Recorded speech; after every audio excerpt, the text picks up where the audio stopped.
Hey everyone, Chris here. Thanks for checking out the podcast. If you're enjoying it and learning something along with us, please consider becoming a supporting patron at patreon.com/ateachershistory. Or you could leave a rating and review on iTunes. It would be a huge help. If you'd like to raise your hand and participate along with us, you can find us on Facebook, Twitter, @ateachershistory, or shoot me an email, chris@ateachershistory.com. All right, let's get on to the next episode.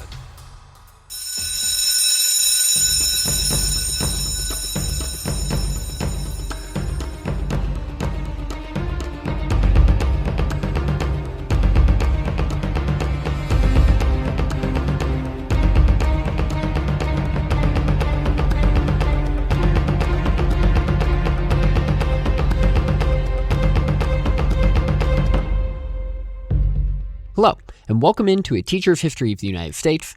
Thanks so much for joining me again today. Did you know that in his first formal address to Congress, President Andrew Jackson, made bold statements about his plans, including throwing out his intention to non-renew the National Bank? That Jackson did not shy away from controversial topics, declaring that he intended to take drastic actions against the natives, forcing many of them to move west of the Mississippi River. And that by the end of his first year in office, President Andrew Jackson and Vice President John C. Calhoun were at loggerheads with each other, and it was clear to many that this partnership was likely not going to last into another term. Did you know all of this? Maybe, maybe not. Get your notebooks out because today we will cover that and more in episode 122, Jackson's Vision for America. All right, everyone, welcome into episode 122. I am excited to continue with Jackson's presidency. Huge shout out to Daniel Galata for hopping on the pod last week. I hope you really enjoyed it. I was fascinated by all the lurid details of the Petticoat affair and the drama that ensued in Jackson's first 6 to 12 months in office. And that's where we're going to pick up here. We're going to start really focusing in this episode on the winter of 1829, December of 1829. So after he had been in office for about 9 months. So we're continuing in like this chronological fashion, right, that we've been moving. So just to recap, 2 weeks ago, we welcomed President Andrew Jackson into the White House as the 7th president in United States history. As we touched on in episode 120, his presidency is going to be markedly different from those of his predecessors and will have both short and long-term impacts on the office of the presidency itself. We left off last episode discussing the spoils system that was implemented following Jackson's inauguration and briefly considered the more nuanced perspective we could take on this period in Jackson's presidency.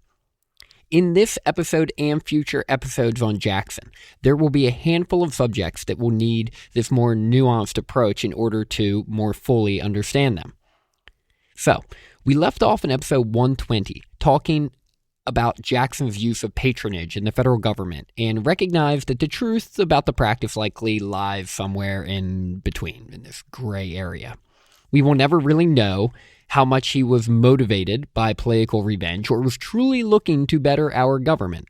It would make sense that his political enemies would overblow the situation and make it seem much more calamitous than it was, while his political allies would search to find justifiable reasons for all of his dismissals, presenting them as decisions based on competence and not partisanship.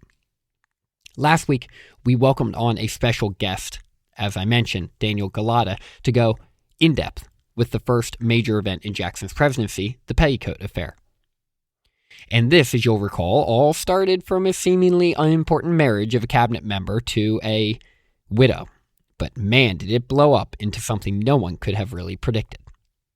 It ended, as we will see over the next couple episodes, part of this Petticoat affair spurred more animosity between Jackson and Calhoun, with Calhoun on the outs with Jackson and Martin Van Buren in an even more advantageous political position.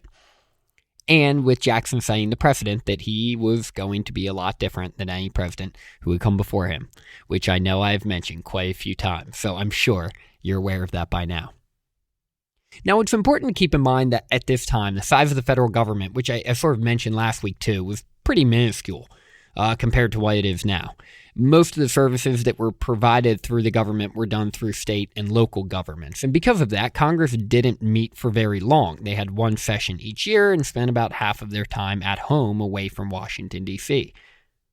Because of the timing, each new president often had months to wrap his mind around how he was going to do his job prior to really having to haggle with Congress about any significant initiative.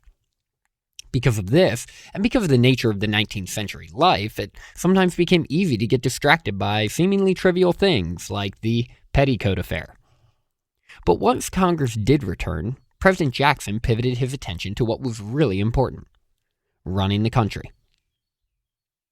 With each new president, there was always excitement surrounding his first formal address to Congress the winter following his inauguration.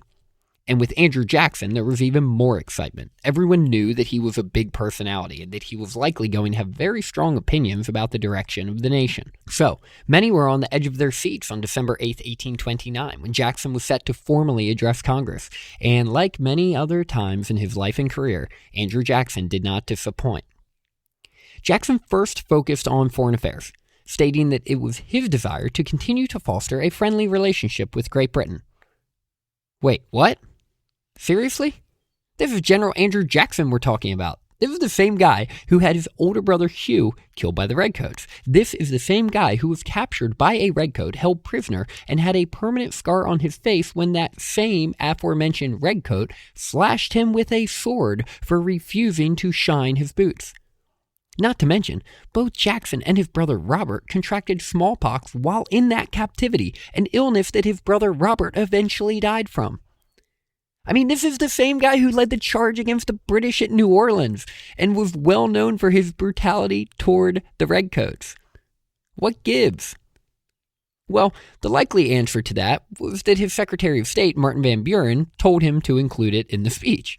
After all, Van Buren was the guy who was going to have to be negotiating with Great Britain during Jackson's presidency as Secretary of State, so this would make it a bit easier for him. Now, some historians also contend that this statement about Britain that Jackson had says a lot about Jackson. They contend that this version of Jackson, President Jackson, was different than General Jackson. They credit him for being able to recognize that some of the approaches he took towards problems in the past life in the military were not going to work as president, and in order to actually accomplish what he wanted to do, he was likely going to need to adopt a softer touch. And I can see where they're coming from, and there's certainly evidence that points to that, but there's also evidence that points to the contrary, saying that he was pretty much the same guy he was before he was elected president. And it's left up to you to decide which one most resonates with you. But Jackson moved on, and then he touched on America's relationships with other nations before focusing on his domestic agenda. Andrew Jackson, champion of the common people, surprised Congress again with a bold recommendation, a complaint that we actually still hear today, almost 200 years later. Abolish the Electoral College. Jackson believed the Electoral College was broken, and being on the losing end of the corrupt bargain of 1824, one could understand why Jackson felt so passionately about the ineffectiveness of the current setup. On top of this, Jackson reminded everyone that the Constitution had an amendment process for a reason. Even the founders knew that there were parts of it that would need to be changed in order to continue to be effective. And this recommendation was pretty convincing to some. If nothing else, Jackson's desire to abolish the Electoral College showed that this wave of democratic idealism that followed him into the White House was here to stay. Jackson then turned his focus to other domestic matters, such as the Tariff of Abominations that had been passed just prior to the election of 1828. And this is important because this will spark the next controversy of Jackson's presidency. If you recall, this tariff was proposed by the Jacksonian Democrats in Congress, hoping to put John Quincy in a bad position. It was expected that he would veto it, since it was so clearly politically motivated, and then that veto could be used against him. But he didn't veto it. He passed it. Now, Jackson was president, and he was left to deal with it. And this put Jackson in a really tough spot, because while the tariff had a bunch of different terms in it, that some liked and some really didn't like, overall, the general consensus in the South was that they hated it and felt as though it was passed specifically to hurt them, their businesses, and their livelihood. Now, Jackson, champion of the South and the West, was stuck having to deal with it, and as the executive of the federal government, he was technically in charge of executing and enforcing it. Jackson, being a Southerner and cotton plantation owner himself, he understood why so many Southerners didn't like the tariff. But now that he was president, he needed to be even-handed with it. He needed to try to be objective. Jackson, which I'm sure surprised some, did not call for the tariff to be removed, but instead recommended that it gradually be reduced. In the end, President Jackson was in a tough spot because the American debt was really high, and at this point, America needed the revenue. We'll dive more into this tariff and the controversy that stems that comes from this tariff at the end of this episode and into episode 123.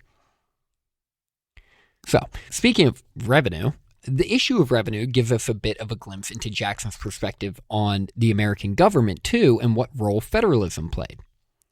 Jackson, when debating what to do with the surplus revenue that did come into the nation, proposed a modern-day concept of revenue sharing. Jackson believed that if the federal government used the money for different national initiatives, there would be corruption and graft. So, instead, he thought any surplus funds should be allocated to the states, based on their representation.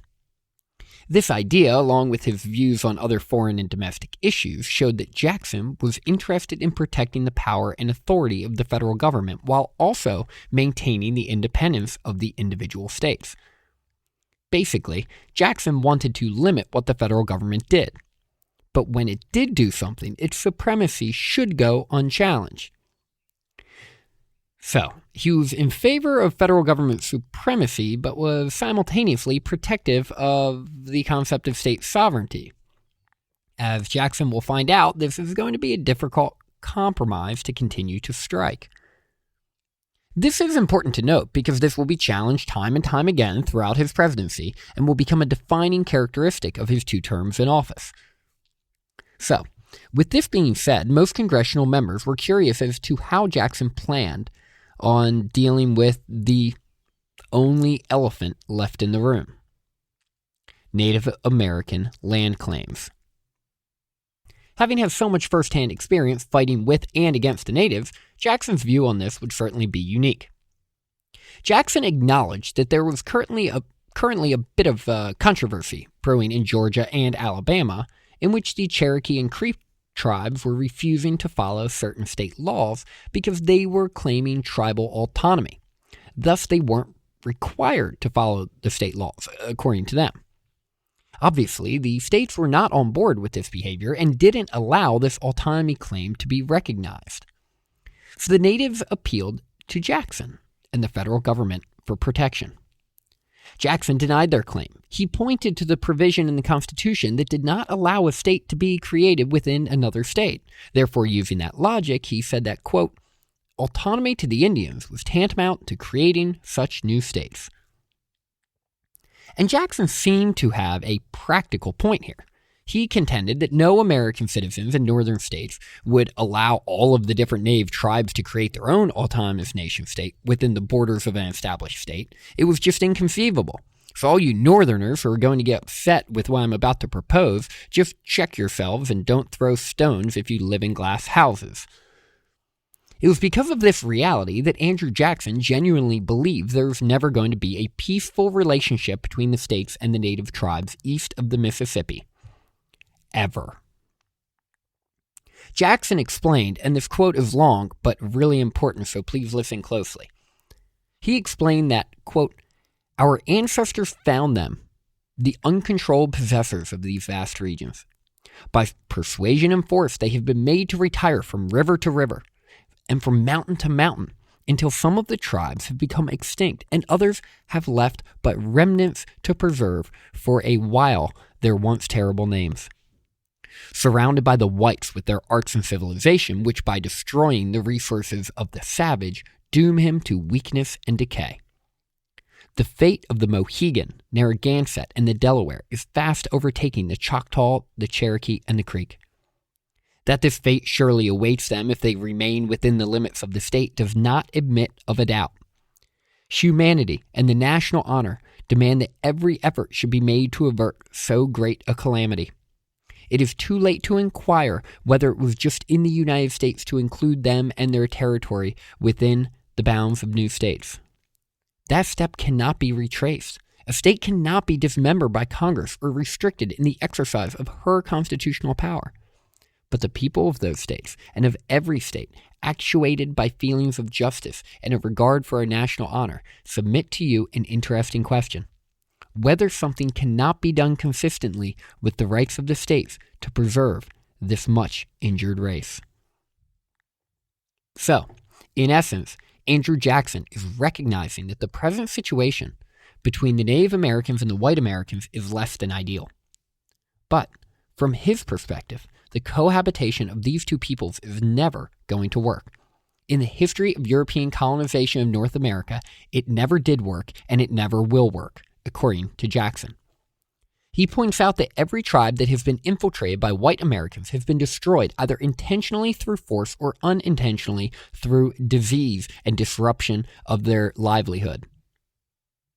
Jackson sees a seemingly unsolvable problem. Natives and whites cannot live amongst each other, or else the native tribes will be threatened and eventually extinguished. Yet natives believe they deserve sovereign immunity from state governments wherein they resided. Jackson believed the only way Native Americans were going to avoid such a fate was to conform and follow state laws and begin to assimilate themselves to American society. But they didn't want to do that. And Jackson believed granting them such rights as state autonomy and like some type of sovereignty within a state would be a clear violation of the Constitution and would be falling in line with the concept of creating a state within a state, or, quote, dismembering a state, as he put it, which would be unconstitutional. So President Jackson, driven by prejudice or practicality, or a combination of both, you can make the determination there, proposed his solution to the issue. Move all of the native tribes who were living east of the Mississippi River to the west of the Mississippi River. Jackson argued that this was the only real constitutional way to solve the issue. If you move the native tribes to the west of the river, you would be moving them to federal territory, not to states. Therefore, Congress wouldn't be infringing upon the state borders or trying to create a native state within an already established state. From Jackson's perspective, if the native tribes wanted a protection from state laws, this was the only constitutional way to do it. And this was because if they made this move, they could exist as autonomous tribes, giving them a form of independence from state laws that they weren't able to enjoy in their present circumstance. Jackson made a point to say that the movement of the native people would have to be voluntary. They were not going to be forced into it, but if they chose not to do it, they were going to have to follow state laws. Whew. Jackson is making quite an impression on Congress in his first address to the chamber. He had talked about befriending Britain, took a bold yet unpopular stance on the tariff, and now he was coming up with an idea that would displace hundreds of thousands of Native Americans. It seemed like Andrew Jackson had a lot to do. But Jackson wasn't finished yet. Jackson then dropped his last bomb on everyone. He reminded everyone that the charter for the Bank of the United States was set to expire in 1836, and he reminded everyone he was not a very big fan of it. Jackson told Congress that not everyone agreed with the establishment of it and didn't think it was constitutional in the first place. On top of that, he said it had been run poorly and ineffectively during its existence. And because of this, and without giving any more detail, he let Congress know he had no plans on renewing its charter. Wow, what a speech. It isn't often that a president gets up in front of Congress and just throws down the gauntlet like that. I'm sure that if the men in Congress didn't think Jackson's presidency was going to be an action-packed one, they sure knew it now, whether they liked it or not. Now, I have no doubt that the anti-Jacksonian faction in Congress was beyond furious when they heard this speech. Here was the guy that they did everything they could keep everything they could to keep out of office. And now not only is he president, but he is clearly going to do what he wants. Their opinions and objections be damned. What I find equally fascinating, though, are those that did support Jackson. As you have all come to find at some point in your lifetime, it is one thing to support a candidate and vote for them, falling in love with the idea that their candidacy represents. It is another thing once they start governing and laying out their actual plans for achieving those broad platform ideas. But even with the reservations of many congressmen about how Jackson was operating, it was his incredible popularity with the people that kept them from standing up to him as much as they wished, especially when it came to him rewarding his political allies with federal office, the spoil system stuff we talked about in episode 120. Daniel Webster observed that, quote, "Were it not for the fear of the outdoor popularity of General Jackson, the Senate would have negatived more than half of his nominations." Sound familiar? While Andrew Jackson was dealing with the opposition to his federal appointments, a much bigger issue was boiling over in the South, their opposition to the Tariff of Abominations. And with the falling out between Jackson and Calhoun's disdain for the tariff ever since its proposal, those who were opposed to it had Calhoun in D.C. to champion their cause. Following Calhoun's lead, the state of South Carolina stood up to Jackson and the federal government against the tariff, questioning whether or not it was even constitutional in the first place. Now you may be thinking, wait a second, John C. Calhoun is the Vice President of the United States, and he's leading a protest against a federal law? Yep, that's exactly what was happening. Now, Jefferson did this in 1798 with the Alien and Sedition Acts, but at least he was wise enough to have them drafted as the Virginia and Kentucky Resolutions, which disguised the complaints as coming from those state legislatures. He wasn't dumb enough to put his name on it. While I poke fun at Jefferson, it made a heck of a lot more political sense to do it that way than the way Calhoun would go about it. I mean, in the end, Jefferson did become president, while, spoiler alert, Calhoun doesn't. Now, that might not be giving Calhoun enough credit either, because he did disguise his authorship too by presenting his arguments in the South Carolina Exposition and Protest. But when the document's nickname is the Calhoun Exposition, well, seems like he should have tried a lot harder. Oh, and as a side note, at this time, in 1829, most people still had no idea that Jefferson was behind the Virginia and Kentucky resolutions. Pretty impressive, if I do say so myself. So, here we are. The Vice President of the United States is about to openly challenge the most popular president of his generation in his first year in office over a bill that was passed prior to him even being elected president, and a bill that he didn't even support in the first place. In order to do that, you have to feel pretty strongly about what you're arguing. And we'll get more into this in episode 123. But just to give you a primer on it, let's just view real quick what Calhoun's argument was even based on. Well, Calhoun argued that Congress didn't even have the authority to pass tariffs in the first place. In the South Carolina Exposition, Calhoun wrote that, quote, "It is true that the third section of the first article of the Constitution of the U.S. authorizes Congress to lay and collect an impost duty, but it is granted as a tax power of the sole purpose of revenue, a power in its nature essentially different from that of imposing protective or prohibitory duties. The two are incompatible." Calhoun then further went on to complain that the tariff unfairly impacted the South while benefiting the North, explaining that, quote, "We cultivate certain staples for the supply of the general market of the world, and they manufacture almost exclusively for the home market, they being the North. Their object in the tariff is to keep down foreign competition in order to obtain a monopoly of the domestic market. The effect on us, the South, is to compel us to purchase at a higher price both what we purchase from them and from others, without receiving a corresponding increase of price for what we sell." As you can see here, from a purely economic perspective, Calhoun seems to have a point. While his argument on the constitutionality of the tariff is viewed by many to be a pretty weak one, he hit the nail on the head when describing the effect of the tariff. It absolutely was passed in order to protect Northern manufacturing more than anything else and to promote American industrialization. And Calhoun has a pretty good reason to be upset about that, because as he mentioned, the South sold their goods all over the world, whereas the North sold their manufactured goods primarily just in the United States.